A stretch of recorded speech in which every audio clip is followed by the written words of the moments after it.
Italian embassy Islamabad की जो checklist आई है आज उसके बारे में हम डिस्कस करेंगे।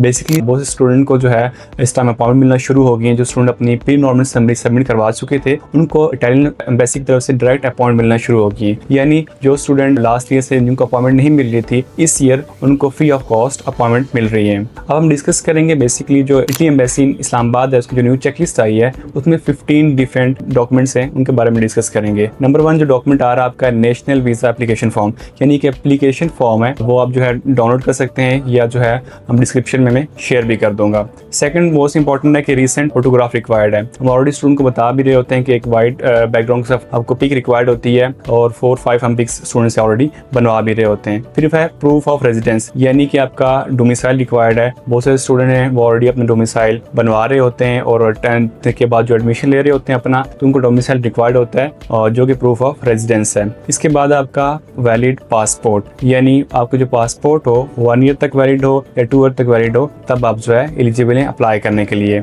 नंबर 5 पे आ रहा है आपका फ्लाइट रिजर्वेशन, यानी कि आप जो है अपनी जो फ्लाइट है वो रिजर्व करवाएं। आप इसमें डमी टिकट भी करवा सकते हैं डिफरेंट, जैसे दुबई एमिरेट्स है, फ्लाई दुबई, यहाँ से भी आप जो है अपनी डमी टिकट करवा सकते हैं। फिर 6 पॉइंट की तरफ आते हैं ट्रैवल एंड हेल्थ इंश्योरेंस। उसमें जो है डिफरेंट कंपनीज है, जैसे UIC कंपनी है उसके साथ हमारा एग्रीमेंट है, वहाँ से भी जो है आप अपनी ट्रैवल एंड हेल्थ इंश्योरेंस करवा सकते हैं, वो आप हमारे जरिए भी करवा सकते हैं। पॉइंट नंबर 7 है प्रूफ ऑफ अकोमोडेशन, यानी आपको 45 डेज की प्रूफ ऑफ अकोमोडेशन रिक्वायर्ड होती है। डिफरेंट प्लेटफॉर्म के जरिए आप कर सकते हैं, Airbnb के जरिए, booking.com के जरिए कर सकते हैं। लास्ट ईयर स्टूडेंट का एक क्वेश्चन से काफ़ी सारे स्टूडेंट्स के कि हमारा जो वीज़ा रिफ्यूल हुआ है वो प्रूफ ऑफ अकोमोडेशन की वजह से हुआ है कि उन्हें काफ़ी जो है पे नहीं किया था, दैट्स वाई उनको जो है ये वीज़ा रिफ्यूज़ हुआ है। लेकिन इसका कोई वैलिड रीज़न नहीं है। स्टूडेंट अगर चाह रहे हैं तो वो जो है वहाँ पे करके भी अपनी जो प्रूफ ऑफ अकोमोडेशन है वो कर सकते हैं 45 डेज के लिए। फिर हम आते हैं पॉइंट नंबर 8 की तरफ। पॉइंट नंबर 8 है आपका प्री नॉर्मल समरी, यानी आपका अगर एक ऑफर लेटर आके अपनी प्री नॉर्मल समरी सबमिट करवानी है तो प्री नॉर्मल समरी अगर जो स्टूडेंट की आ गई है वो भी रिक्वायर्ड है वीज़ा एप्लीकेशन के लिए।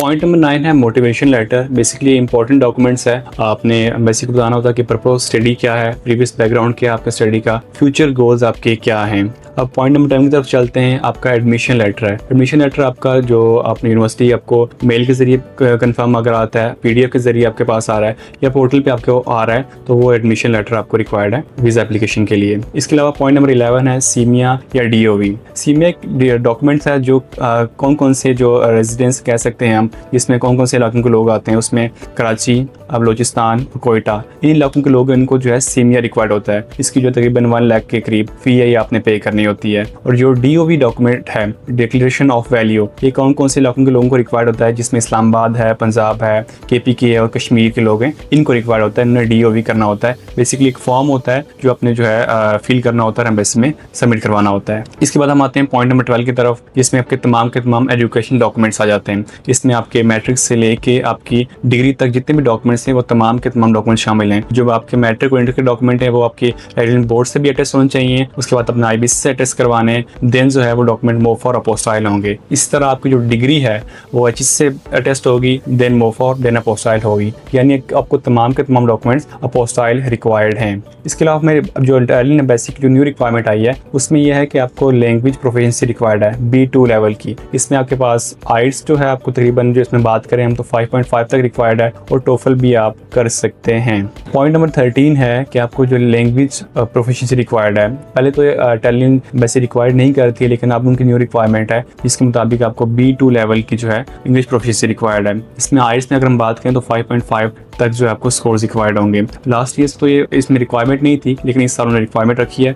बहुत से स्टूडेंट का ये कंसर्न है कि एडमिशन तो हमें मिल गया है IELTS के बिना, अब हम ये करें या ना करें। अब बहुत सारे बच्चों की अभी समरी आगे सबमिट होनी है, रिजल्ट आने उसके बाद ही हम कंफर्म कर सकते हैं क्या क्या इटालियन एम्बेसी वीज़ा रिजेक्ट करती है या एक्सेप्ट करती है।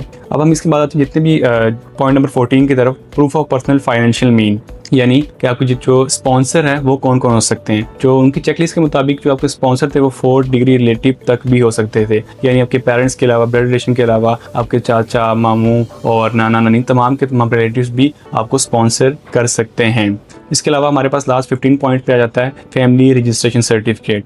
FRC एक इंपॉर्टेंट डॉक्यूमेंट है। आपने इसको जो है ट्रांसलेट भी करवाना है, अपोस्टाइल भी करवाना है। अब जितने भी आपके जो डॉक्यूमेंट्स हैं, एजुकेशनल डॉक्यूमेंट्स, आपने उनको ना सिर्फ रेलिवेंट बॉडी से टेस्ट करवाना है बल्कि उनकी ट्रांसलेशन भी करवाने हैं और उनको अपोस्टाइल भी करवाना है ताकि आपका जो है वीज़ा रिजेक्ट ना हो। इटालियन एम्बेसी के मुताबिक जो स्पॉन्सर की अमाउंट है वो स्टूडेंट के अकाउंट में भी ट्रांसफर होना इंपॉर्टेंट है। तो अब जो स्टूडेंट हैं जिनको जो उनके जो स्पॉन्सर थे, तो आप कोशिश करें जब हम अपना जो केस एम्बेसी में सबमिट करवाएंगे 1 वीक पहले वो अमाउंट जो है अपने अकाउंट में भी ट्रांसफर करवा लें। बैंक स्टेटमेंट अपने स्पॉन्सर की भी लेकर जाएं, तो अपनी भी बैंक स्टेटमेंट साथ एम्बेसी में लेकर जाएं। और जो स्टूडेंट नेक्स्ट 2027 इनटेक को टारगेट कर रहे हैं उन स्टूडेंट को मैं ये कहूँगा जितने भी डॉक्यूमेंट्स हैं तमाम के तमाम प्रिपेयर करें। मोस्ट इंपॉर्टेंट जो बैंक स्टेटमेंट है, अपना जो स्पॉन्सर है वो डिफाइन कर लें और जितनी भी अमाउंट है स्पॉन्सर वो आपके अकाउंट में ट्रांसफर करें और आप अपनी जो है बैंक स्टेटमेंट शो करवाएं। स्पॉन्सर आपका वही डिफाइंड स्पॉन्सर ही होगा, लेकिन जो बैंक स्टेटमेंट है वो अपने साथ अपने अकाउंट के लेकर जानी है। इसके अलावा जो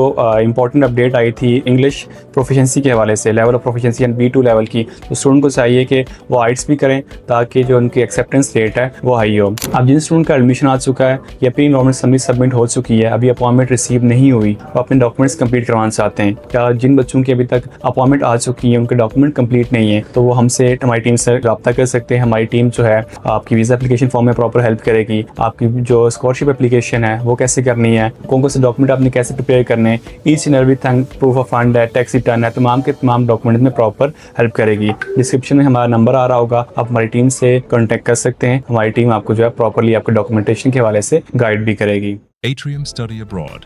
Your future starts here.